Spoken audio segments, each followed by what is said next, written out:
Savera and I'm Vidhi Joshi. In a significant development that the central government has announced a series of sweeping changes to key government institutions, marking what it calls a cultural shift from authority to service. As part of this transformation, the Prime Minister's office has been officially renamed Sewa Teerth, replacing its long-standing identity as the PMO.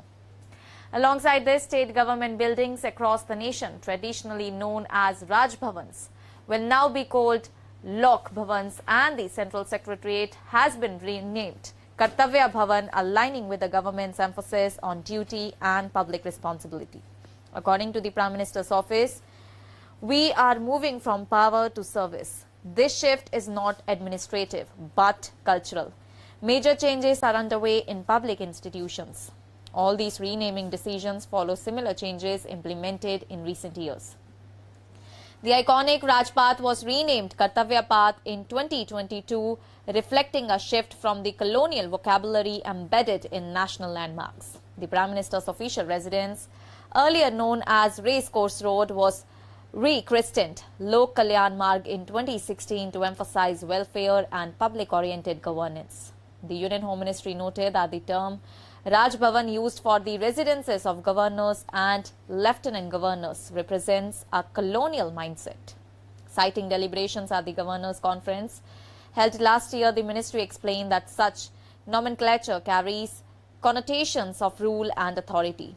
Hence, the move to rename all these buildings as Lok Bhavan or Lok Niwas is intended to align them with democratic values centered on the people. Parallel to all these symbolic changes, the Prime Minister's office is preparing for one of the most significant institutional relocations in independent India. After functioning for 78 years from South Block, the PMO is all set to shift to a newly constructed complex named Sewa Teerth, a key component of the Central Vista redevelopment project.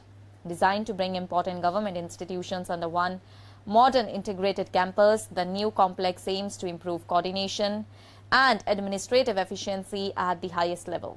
The PMO will now operate from Sewa Teerth 1, the first of three advanced buildings within Executive Enclave 1, located beside Vayu Bhavan. The neighbouring buildings, Sewa Teerth 2 and Sewa Teerth 3, will house the Cabinet Secretariat and the Office of the National Security Advisor. The transition to all these facilities has already commenced. Notably, on October 14, Cabinet Secretary T.V. Somanathan chaired a high-level meeting with the Chief of Defence Staff and 3 service chiefs inside Sewa Teerth 2, marking the first major official engagement in the new enclave. Together, all these structural and symbolic shifts represents a major milestone in the government's ongoing efforts to modernize India's administrative framework, while reinforcing its stated commitment to governance rooted in service, duty and national transformation. The central government has announced a series of sweeping changes to key government institutions, marking what it calls a cultural shift from authority to service. As part of the transformation, the Prime Minister's office has been officially renamed Sewa Teerth, replacing its long-standing identity as the PMO. That's all for now. Stay tuned to the Savera. For more updates, do like, comment and subscribe to the channel.